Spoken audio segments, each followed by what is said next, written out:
con las actividades teóricas.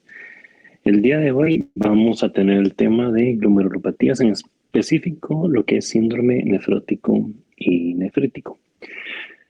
Síndrome nefrótico y nefrítico es un conjunto de patologías o manifestaciones de un conjunto de patologías que pueden llegar a ser muy abrumadoras si uno no, tiene una base de cómo abordar este tipo de patologías, cómo identificar síndrome nefrótico, cómo identificar síndrome nefrítico y a partir de ahí hacia dónde ir, ¿verdad?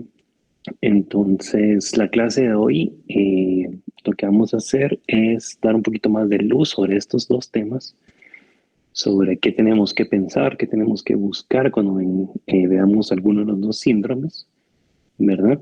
Para que de esta manera ustedes cuando vean algo similar, pues ya tengan una idea de qué buscar, qué pedir, ¿verdad? Y hacia dónde guiar el diagnóstico. Entonces, los dejo con la doctora Cindy para la clase. Adelante. Bueno, hoy vamos a presentar glomerulopatías, nefríticos y nefróticos. Comenzando está la anatomía.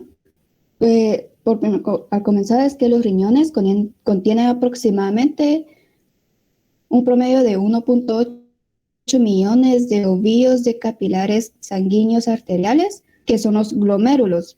Los capilares glomerulares filtran entre 120 y 180 litros de agua plasmática al día, que contienen solutos que se absorben o reabsorben o descargan por medio de los túbulos. Cada uno recibe la sangre de una arteriola aferente y la vierte en otra arteriola eferente de calibre más pequeño. Estas dos arteriolas son contiguas y constituyen una especie de pedúnculo vascular de sostén.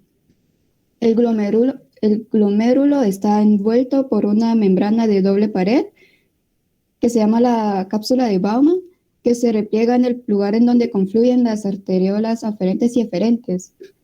Por el extremo opuesto, la membrana de la cápsula de Bowman continúa por un delgado tubo de curso tortuoso, el tubo renal. El conjunto de glomérulo y cápsula de Bowman se denomina corpúsculo de Malpighi o pirámides renales. Las arteriolas eferentes se dividen en los capilares peritubulares, que proporcionan sangre a la corteza, y los vasas rectas, que son capilares que aportan la sangre a la médula renal. El retorno venoso sigue un camino inverso al arterial a través de las venas interlobulares, venas acetiformes y venas interlobulares que finalmente drenan en la vena renal. El tubo renal que sale de la cápsula de Bowman, llamado en su porción más próxima al glomérulo tubular proximal, se prolonga en un largo tubo sinuoso al que sigue un segmento de forma de U, que es conocido como el asa de Henle. Finalmente, el asa de Henle sigue el tubo sinuoso distal que desemboca en un túbulo colector. La orina formada en las nefronas se recoge en los túbulos colectores, que representan los conductos en los que desembocan los túbulos sinuosos distales, y los túbulos colectores van confluyendo entre sí a distintos niveles, haciéndose de mayor calibre a medida que se adentran en la zona medular. Finalizan en grandes conductos conocidos como conductos de Bellini o papilares, que abren directamente en los cálices renales. Ahora, con respecto a la progresión de la enfermedad glomerular, la progresión de la enfermedad glomerular y tubular se define clínicamente por una disminución persistente en la tasa de filtración glomerular, que da como resultado una enfermedad renal crónica y puede conducir a una enfermedad renal en etapa terminal. Desde el punto de vista morfológico, se ha observado durante mucho tiempo que la alteración de la tasa de la función glomerular se correlaciona mejor con la extensión de la lesión tubulointersticial que con la lesión glomerular. Un exceso de contenido de proteínas en el espacio de Bowman y en la luz de los túbulos eventualmente resulta en la activación de las vías inflamatorias y apoptóticas, lo que alimenta el daño renal progresivo.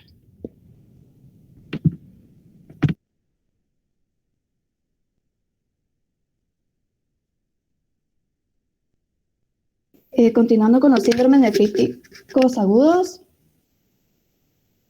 el cuadro clásico inicial es hipertensión, hematuria, cilindros eritrócitos, piuria, proteinuria leve o moderada, Y el daño inflamatorio extenso de los glomérulos reduce la filtración glomerular y al final genera síntomas urémicos con retención de sodio y agua, todo lo cual culmina en edema e hipertensión.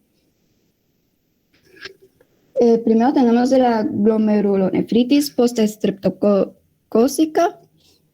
Esta es una enfermedad renal que puede desarrollarse después de infecciones causadas por una bacteria llamada Streptococcus del grupo A, y estas infecciones incluyen infecciones de garganta y piel como faringitis estreptocócicas, escarlatina e impétigo. No es una infección por Streptococcus del grupo A de los riñones, sino que es el resultado de que el sistema inmunitario del cuerpo combate la faringitis estreptocócicas del grupo A o la infección de la piel. El cuadro clásico inicial es nefritis aguda con hematuria, piuria, cilindros eritrocíticos, edema, hipertensión e insuficiencia renal, oliguria. Los dos antígenos aislados de cocos nefritogénicos suelen estar implicados en la glomerulonefritis postestreptocócicas. La exotoxina B pirogénica estreptocócica y el receptor de plasmina asociado a la nefritis. Tanto la exotoxina B pirogénica estreptocócica como el receptor de plasmina asociado a la nefritis se unen a la plasmina, protegiéndola de los inhibidores fisiológicos y por lo tanto podrían causar la quimiotaxis de las células inflamatorias y la degradación de las membranas basales glomerulares. El tratamiento se enfoca en controlar la hipertensión y el edema, y a las personas con glomerulonefritis postestreptocócicas que aún pueden tener Streptococcus del grupo A en la garganta, a menudo se les administra antibióticos. Después está la glomerulonefritis derivada de la endocarditis, y aunque inicialmente se creyó que era principalmente embólico, más tarde se hizo evidente que más del 80% de los casos representan glomerulonefritis proliferativa focal, segmentaria o difusa con proliferación endocapilar prominente y leucocitos infiltrantes ocasionales. Los comorbilidades comunes incluyen enfermedades de la válvula cardíaca, uso de drogas por vía intravenosa, hepatitis C y diabetes. La sintomatología inicial es de hematuria macroscópica o microscópica, piuria, proteinuria mínima, lesión renal aguda o glomerulonefritis de progresión rápida con pérdida rápida de la función renal. Los riñones tienen hemorragias subcapsulares y a menudo se observan anemia normocítica, aceleración de la velocidad de eritrosedimentación, hipocomplementemia, valores altos del factor reumatoide, crioglobulinemia de tipo 3, complejos inmunitarios circulantes y anticuerpos anticitoplasma de neutrófilos.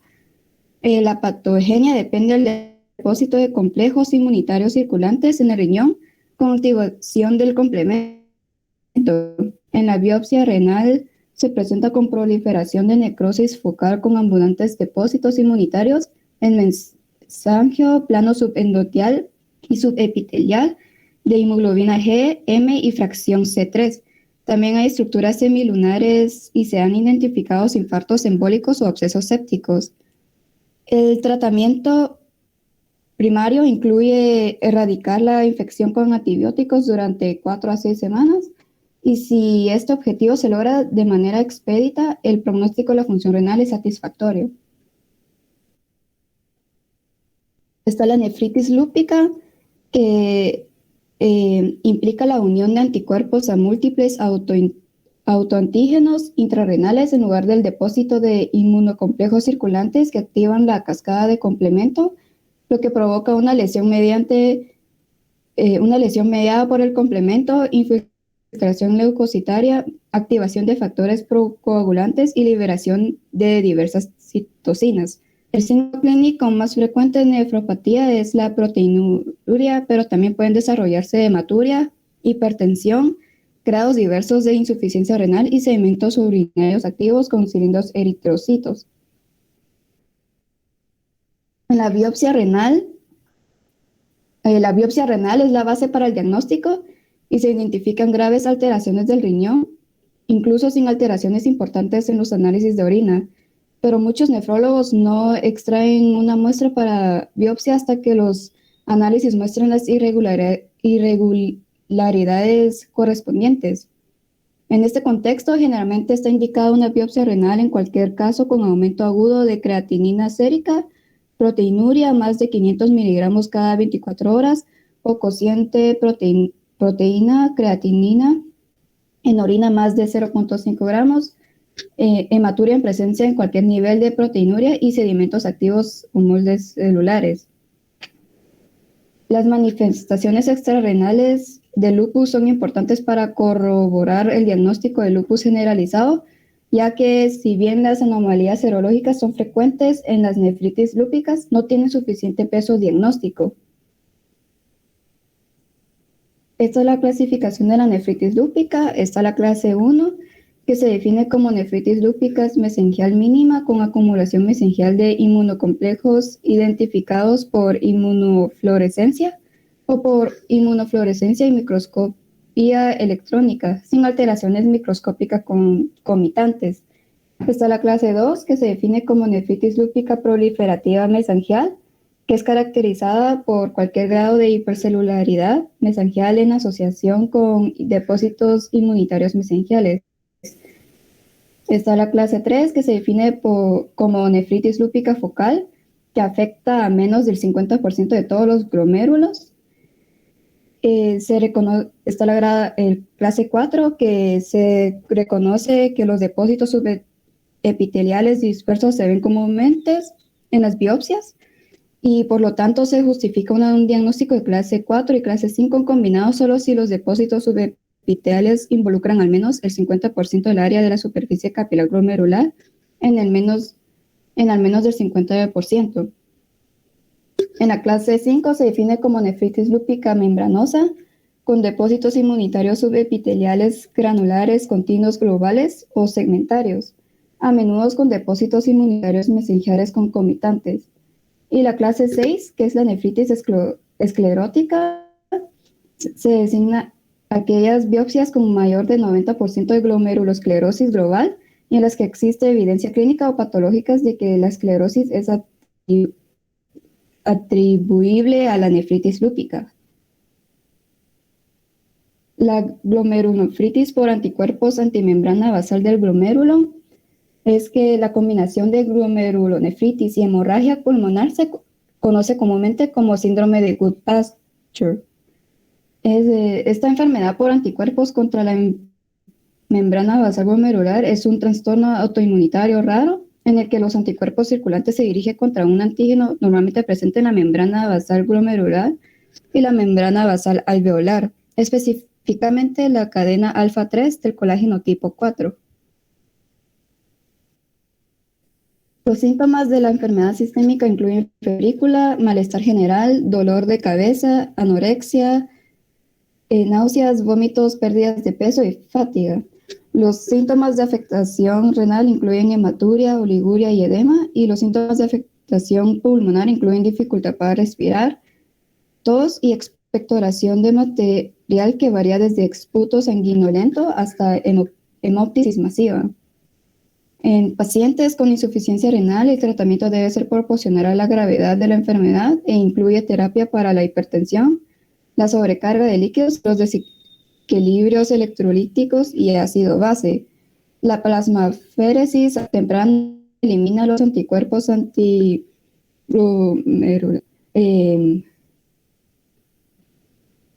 antimembrana basal glomerular circulante y otros mediadores de la inflamación y se recomienda como el tratamiento de elección y la plasmaféresis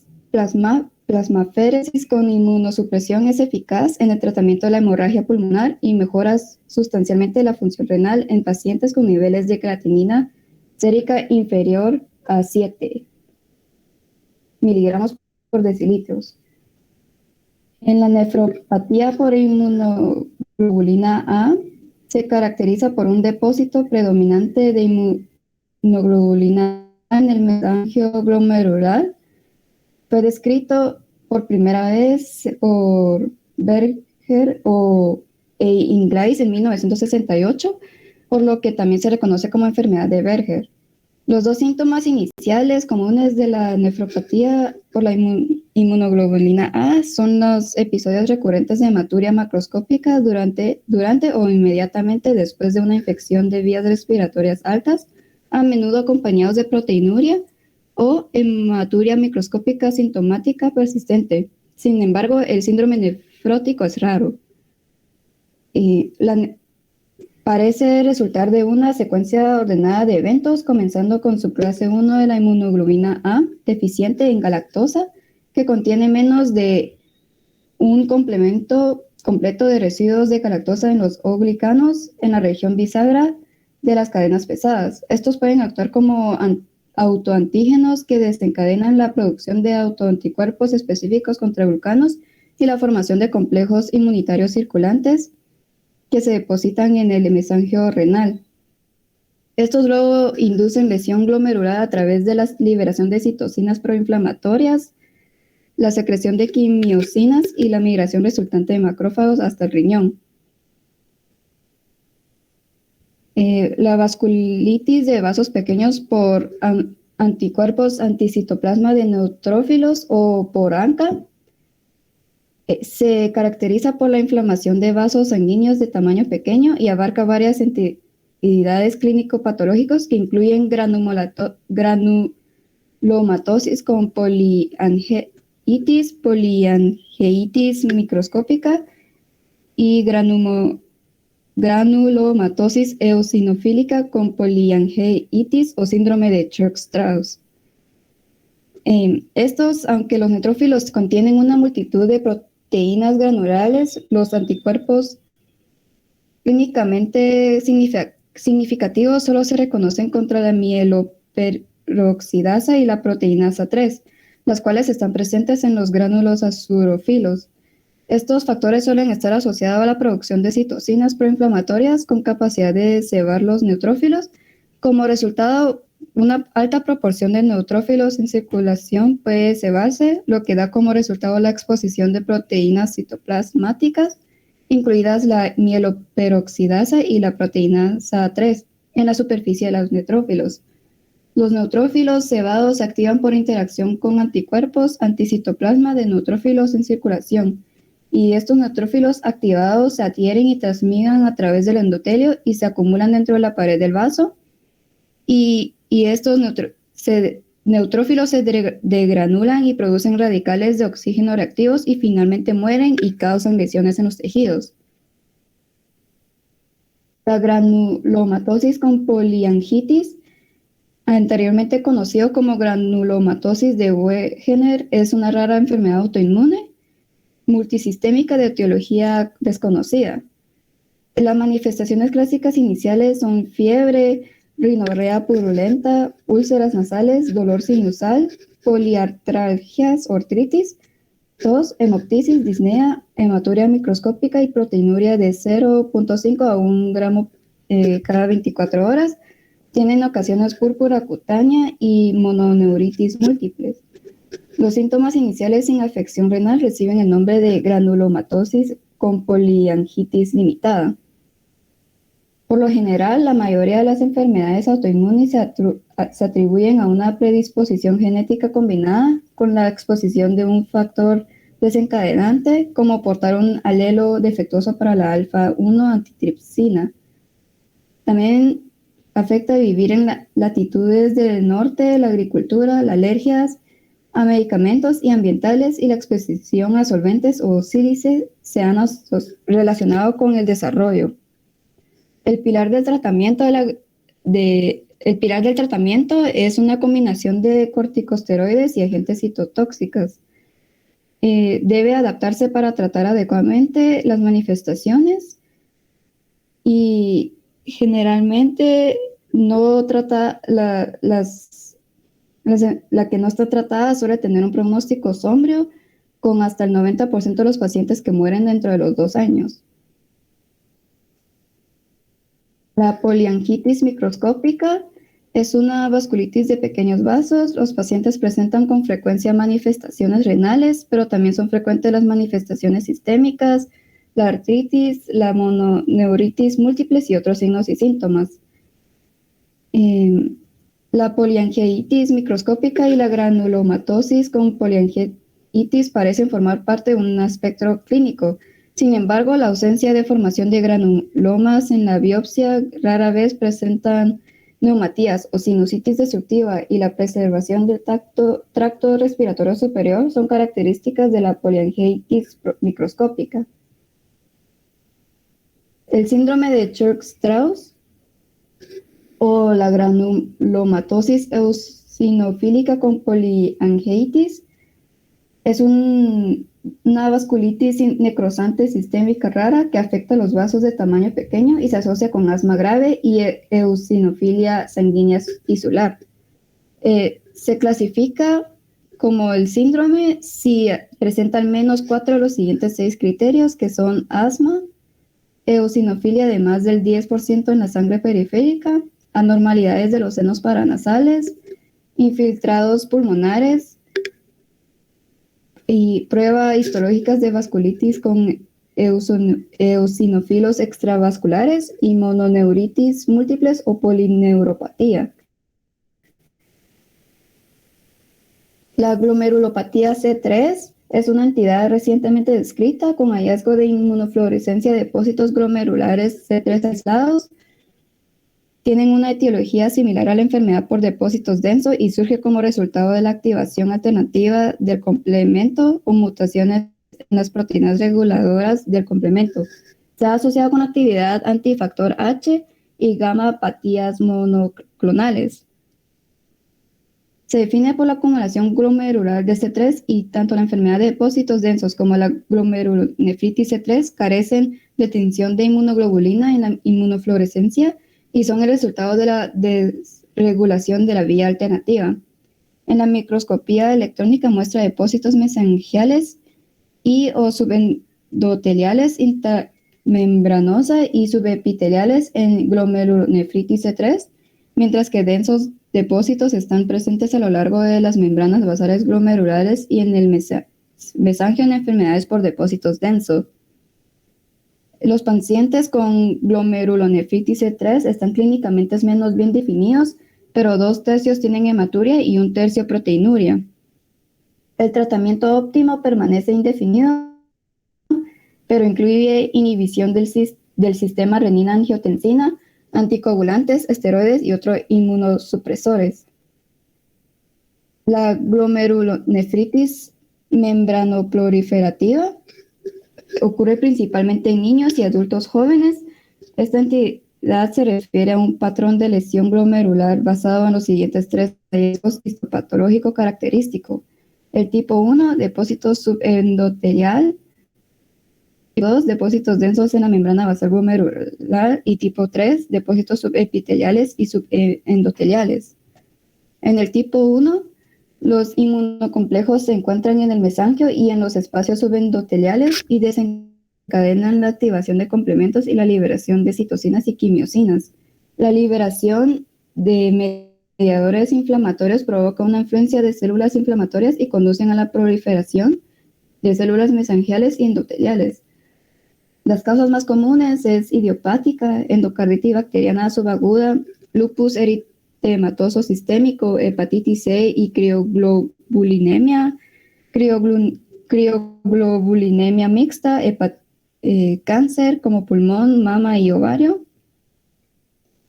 El tipo 2 es el engrosamiento de las paredes capilares periféricas por depósitos inmunes subendoteliales y depósitos densos intramembranosos.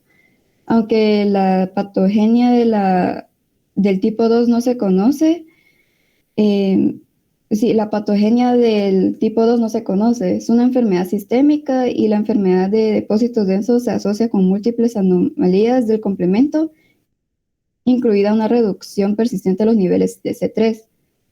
Las más comunes es idiopática, con depósitos densos mediados por inmunoglobulinas. En el tipo 3, los depósitos glomerulares contienen C3 y C5, lo que indica la activación de la vía alternativa al complemento, y la proliferación es menos frecuente que en los otros 2 tipos y suelen ser focal. Rara vez hay interposición mesangial y los depósitos epiteliales se desarrollan a lo largo de segmentos ensanchados de la membrana glomerular basal, que tienen un aspecto laminado e irregular. La causa más común es idiopática. La glomerulonefritis mesangioproliferativa es un patrón morfológico caracterizado por un aumento numérico en las células mesangiales que puede ser difuso o local y la expansión de la matriz extracelular dentro del mesangio del glomérulo. También puede ocurrir depósitos de inmunoglobulinas y o complementos. A menudo puede incluir varios grados variables de proteinuria, hematuria o síndromes nefróticos, y las presentaciones de hematuria en el contexto de la glomerulonefritis proliferativa mesangial a menudo se resuelven espontáneamente con un curso relativamente benigno. No hay acuerdo en cuanto al tratamiento, pero algunos señalamientos clínicos sugieren beneficio con el empleo de inhibidores del sistema de renina-angiotensina, corticoterapia e incluso citotóxicos. Bueno, ahora con relación a los síndromes nefróticos, este comprende proteinuria intensa, hematuria mínima, hipoalbuminemia, hipercolesterolemia, edema e hipertensión. Si no se trata, da origen a una disminución de filtrado glomerular e insuficiencia renal. El tratamiento, cada causa tiene su tratamiento, sin embargo, estos son en términos generales. Hipolipemiantes, pacientes que tienen hipercolesterolemia porque están expuestos a mayor peligro de enfermedad cardiovascular. Diuréticos para el edema que ocurre como consecuencia de retención de sodio y agua. Anticoagulantes por las complicaciones venosas que surgen a consecuencia del estado de hipercoagulabilidad. E inhibidores del sistema renina-angiotensina para disminuir proteinuria. Enfermedad de cambios mínimos, MCD. Es conocido también como síndrome, como lesión cero. Origina entre 70 a 90% del síndrome nefrótico en niños y 10 a 15% en adultos. Se presenta como nefropatía primaria, pero puede acompañarse con otros padecimientos como la enfermedad de Hodgkin, alergias o el empleo de antiinflamatorios no esteroideos. En la biopsia no se muestra lesión glomerular obvia, en la microscopía óptica y tampoco en presencia de depósitos de microscopía fluorescente, y a veces muestra cantidades mínimas de IgM en el mesangio. Por medio de la microscopía electrónica se demuestra un borramiento de los pies en los que se apoyan los podocitos epiteliales con debilitamiento de las membranas por poro hendido. El cuadro inicial incluye el inicio repentino de edema y síndrome nefrítico acompañado de excreción de proteína urinaria informada en 24 horas, es de 10 gramos con hipoalbuminemia grave. Algunos signos menos frecuentes son hipertensión, hematuria microscópica, atopia o síntomas alérgicos y deterioro de la función renal. La insuficiencia renal aguda en los adultos ocurre con mayor frecuencia en pacientes con albúmina sérica baja y edema intrarrenal que mejora con albúmina intravenosa y los diuréticos. El tratamiento es corticosteroides. La glomeruloesclerosis segmentaria focal, FCGS, se caracteriza por cicatrices glomerulares segmentarias que abarcan algunos de los glomérulos, y los signos clínicos en estos casos se manifiestan predominantemente en forma de proteinuria. Comprenden un tercio de los casos del síndrome nefrótico en adultos. Los cambios patológicos de la FCGS son más notables en los glomérulos situados en la unión corticomedular. Además, incluye lesiones celulares, como en el caso de la hipercelularidad endocapilar y proteinuria intensa.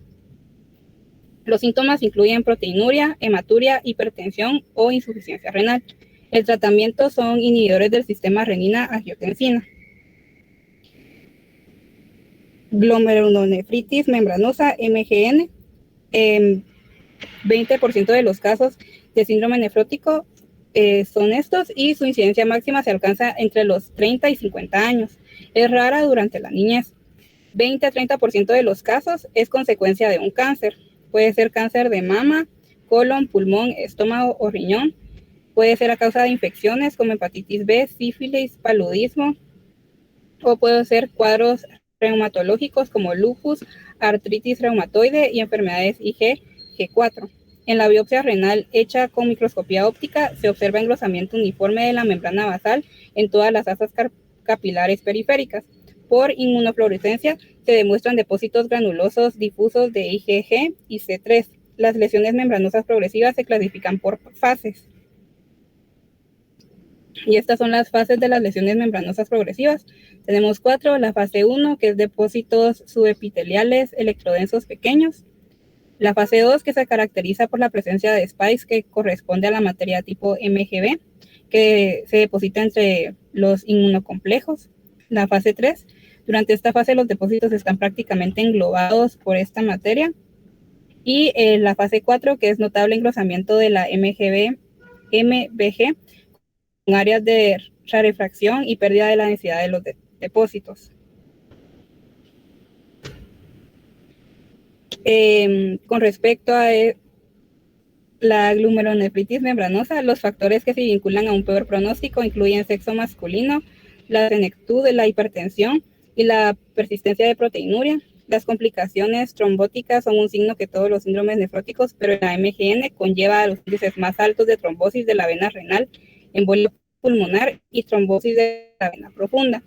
El tratamiento, además del tratamiento del edema, la dislipidemia y la hipertensión, se recomienda inhibir los sistemas de renina-angiotensina. Con respecto a la nefropatía diabética, es la causa más frecuente de insuficiencia renal. 45% de los pacientes se somete a trasplante renal. Su aumento impresionante refleja el aumento epidémico de las anomalías como la obesidad, síndrome metabólico y diabetes mellitus tipo 2. 40% de los pacientes con diabetes mellitus tipo 1 o tipo 2 termina por manifestar nefropatía, pero ante la mayor prevalencia es el tipo 2, que es el 90% en comparación con el tipo 1, que es el 10%. Algunos factores de riesgo son hiperglucemia, hipertensión, dislipidemia, tabaquismo y los antecedentes familiares de nefropatía diabética, así como polimorfismos genéticos que afectan la actividad del gene de renina-angiotensina-aldosterona. En la biopsia se va a observar expansión del mensajio por la acumulación de matriz extracelular. La evolución natural de la nefropatía diabética en personas con diabetes tipo 1 o 2 es semejante. Sin embargo, se puede identificar con facilidad desde el comienzo de la diabetes tipo 1, situación que no ocurre con la tipo 2. Y por ello, las personas quien ha hecho diagnóstico reciente de diabetes tipo 2 posiblemente ha tenido nefropatías años antes que sea identificada. Y los síntomas iniciales corresponden a nefropatía diabética avanzada. Estas son características clínicas y de laboratorio que se pueden llevar a sospechar tanto la existencia de nefropatía diabética como no diabética. A favor de la diabética está albuminuria persistente, sedimento urinario, limpio o inactivo, progresión lenta de la nefropatía, FGE disminuido con proteinuria y otras complicaciones diabéticas en diabéticos de más de 5 años de evolución.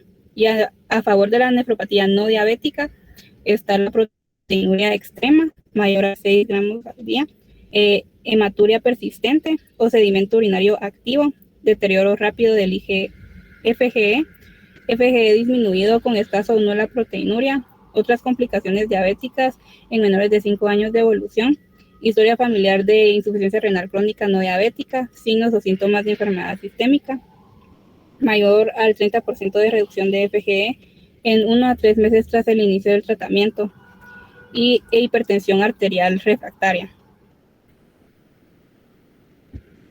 Luego tenemos la enfermedad de Fabry.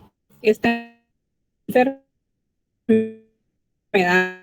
es un error innato ligado a cromosoma X del metabolismo de las globotriaosilisarinida, que es consecuencia de una actividad deficiente de galactosidasa alfa A lisosómico, con lo que surge el depósito intracelular excesivo.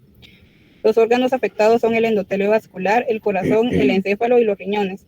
La biopsia renal muestra agrandamiento de las células epiteliales viscerales del glomérulo llenas de pequeñas vacuolas claras que contienen globotriaosiramida. También se identifican vacuolas en los epitelios parietal y tubular. En tratamiento son inhibidores del sistema renina-angiotensina. Síndrome pulmonar renal. Algunas enfermedades se presentan como hemoptisis grave y glomerulonefritis acompañada de insuficiencia renal a grado diverso.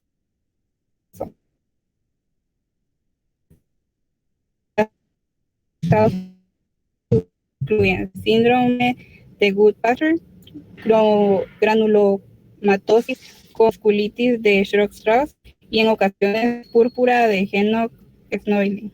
La hemorragia pulmonar está situada en esta situación, es fatal y culmina diálisis, tratamiento, plasmaferesis y el uso de metilprednisolona. Acá tenemos una imagen que muestra la diferencia entre síndrome nefrótico y síndrome nefrítico. Entonces, en el síndrome nefrótico es una glomerulopatía debido a aumento de permeabilidad capilar glomerular a proteínas plasmáticas. Proteinuria mayor a 3.5, hipoalbuminemia menor a 3, edema importante o generalizado, dislipidemia y lipiduria. Y en el síndrome nefrítico es una glomerulonefritis con colapso de la luz capilar. Proteinuria menor a 3.5, oliguria menor a 500 ml al día, más deterioro de la función renal, hematuria, hipertensión arterial y edema grave.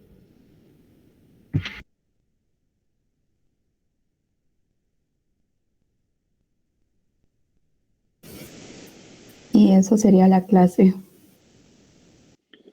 Bien, muchas gracias, doctora sí, Abraham. Como se dan cuenta, este es un tema pesado, ¿verdad? O sea, ahorita que fuimos, que los doctores hicieron un excelente resumen, ¿verdad? De síndrome nefrótico, nefrítico y sus causas más probables, ¿verdad?